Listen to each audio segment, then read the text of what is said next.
Welcome everybody to the top of page 131 in the workbook, and we are about to look at Theorem 6.2, which is another list of properties that inner product spaces have to have. What's kind of special about these properties is that they emphasize the fact that having an inner product in a vector space is like imposing a geometry. For example, if you look at properties A and B, they both have to do with the norm, and in words, they kind of tell us that the norm behaves like a length. I'll leave it to you to maybe look at those two properties and kind of make sense out of that statement, that they're really telling us something about length, generalizing length.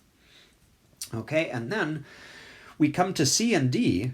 Those are both really major inequalities in mathematics. They both have names. The first one is called the Cauchy-Schwarz inequality.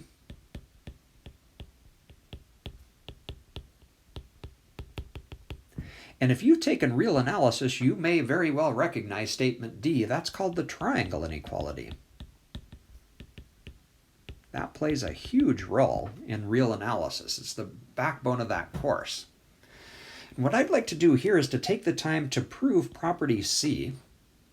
Okay, I want to make a remark before we dive into this proof. The proof that we write is going to be a little bit longer than the proof that you see in a standard textbook, but the advantage of this longer proof is it's going to give us more graphical insight into why this inequality is true and where it comes from. All right, so let's see if we can prove part C here. And I'd like to start by dispensing with one special case. If y were equal to the zero vector, this statement would turn out to be true from previous things that we've already proven. So let's start by making that comment, and then we don't need to worry about that special case for the rest of our proof. So if y is the zero vector, it turns out that the result follows from Theorem 6.1b and c.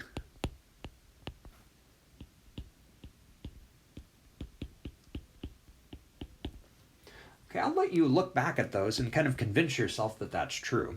So since that's the case, we'll assume for the rest of our proof that y is not the zero vector.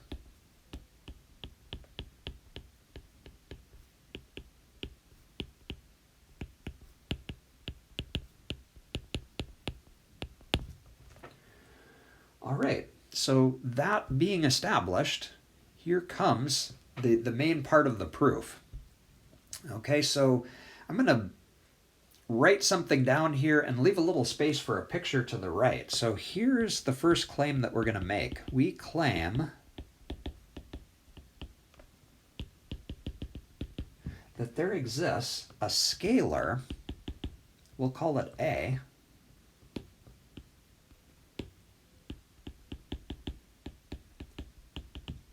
and in particular, that's going to be a scalar such that the vector x minus ay is orthogonal to y. Okay, before we demonstrate that that's true, let's draw a picture in R2 just to kind of motivate our proof here. So x and y are just two vectors, so let's suppose that maybe y looks like this and x looks like this. Okay, in R2, it's possible to take this vector x and project it onto the vector y. What do I mean by that? Well, what I mean is kind of like drawing a perpendicular here. So we can take this x and kind of at a right angle take that vector down. And notice that if we do that, the vector that we're looking at here, the projection of x onto y, that's going to be a scalar multiple of y. We don't know what the scalar is, but there's some multiple of y that's going to give us that red vector, so let's call that scalar A. That's going to turn out to be the A that we're talking about over here in the claim that we're making. Okay, so looking back at our picture for a minute, if we do that, what would this vector be that we're looking at here? Well, I claim that algebraically that vector would have to be x minus ay. Okay, if you think about it, that kind of makes sense because if you add ay and x minus ay, you get x. Okay, so thinking graphically about how vector addition works in R2, that would all have to be true. And you can see from the picture that x minus ay is indeed perpendicular to the y that we started with. Okay, now obviously that picture is not a proof. We are in a very general inner product space here. So we have to give a demonstration that we can always find that number a. Okay, so here goes. So we're going to start with what we want, and that's orthogonality. And orthogonality means that the dot product is 0. So if we start by assuming that that inner product is 0, let's see if we can figure out what the constant a would have to be in order to make that true. So this is going to be a chain of if and only ifs, and we're going to use properties of the inner product to break this up. So we'll start with noticing that we can use linearity to rewrite this as the inner product of x with y plus the inner product of negative ay with y. Okay, then we can use the other linearity property of inner products to take this negative a and move it outside and rewrite this as the inner product of x with y plus negative a times the inner product of y with y. Okay, next what we'll do is just take this equation and algebraically solve it for the variable a. All we really need to do is to take that negative a times the inner product of x with itself and add it to the other side of the equation and then divide. And what we're going to get is this. A is equal to the inner product of xy over the inner product of yy. Okay, so here's what that means then. If we let a equal to the expression that we have above, we let a be the inner product of x with y over the inner product of y with y, then we can just reverse these steps and see that it leads us back to the inner product of x minus ay with y being 0, and that exactly says that those two vectors are orthogonal.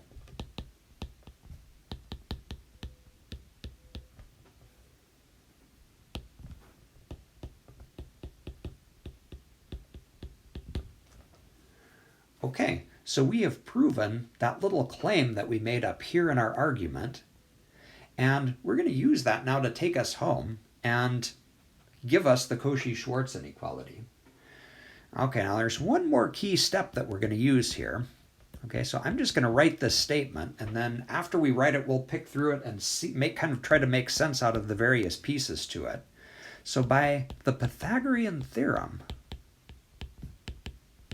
okay, that's actually an exercise that you're going to prove in the workbook in just a minute here.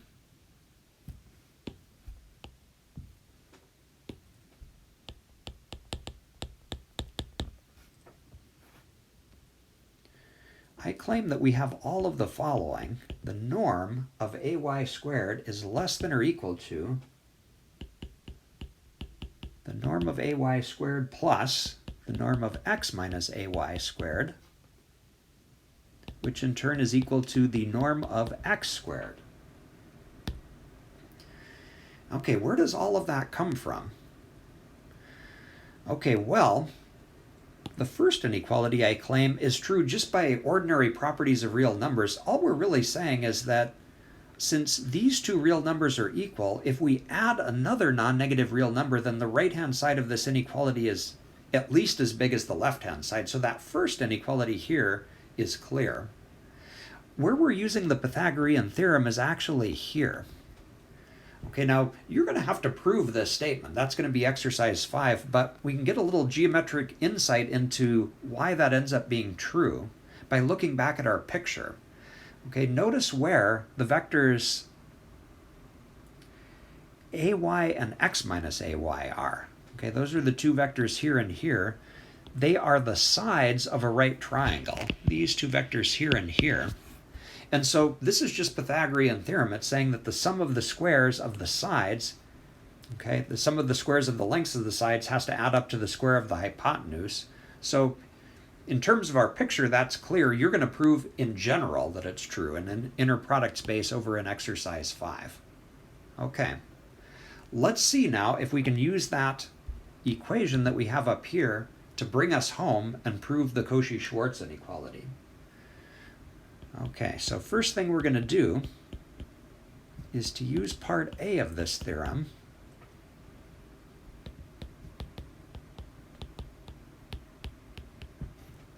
and part A of this theorem allows us to take this statement on the left-hand side, or this expression, and to essentially pull that scalar a out.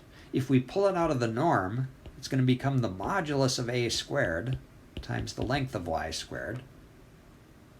Okay, and the other side of this inequality said that's less than or equal to the length of x squared. Okay, so really all we did was we rewrote this inequality, but we used Theorem 6.2a to pull the a out. Okay, let's see where this leads us. Okay, well, the next observation we could make is that this a squared can be rewritten if we remember what our definition of a was up here. So let's rewrite a in terms of inner products, and the left-hand side of that inequality is then going to turn into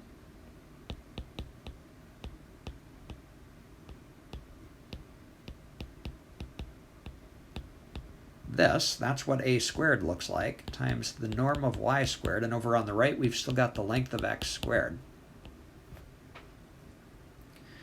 Okay, then we are going to remember that the inner product of y with itself can be rewritten in terms of a norm. In particular, that's the norm of y squared, so this whole inequality turns into the following. Oh, actually, I want to do one thing before we do that. Okay, so back up here for a minute. Notice that this whole inequality that we have, we've got every single term in it being squared, so if we take the square root of both sides, we can just rewrite this in a little bit more simple of a form like this.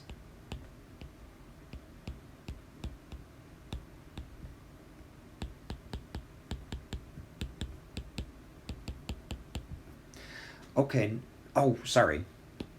Squareds are gone. Okay, so like that. All right, now let's make the observation that the inner product of y with itself can be rewritten in terms of norms, and if we do that, this whole thing is going to turn into the modulus of the inner product of x with y over the norm of y squared times the norm of y is less than or equal to the norm of x. Okay, but take a careful look at that. Notice that we can do some cancellation. That leaves a norm of y on the bottom, and if you take that norm of y and just multiply it over to the right-hand side of the inequality, look what happens. We get exactly the Cauchy-Schwarz inequality. And we are done.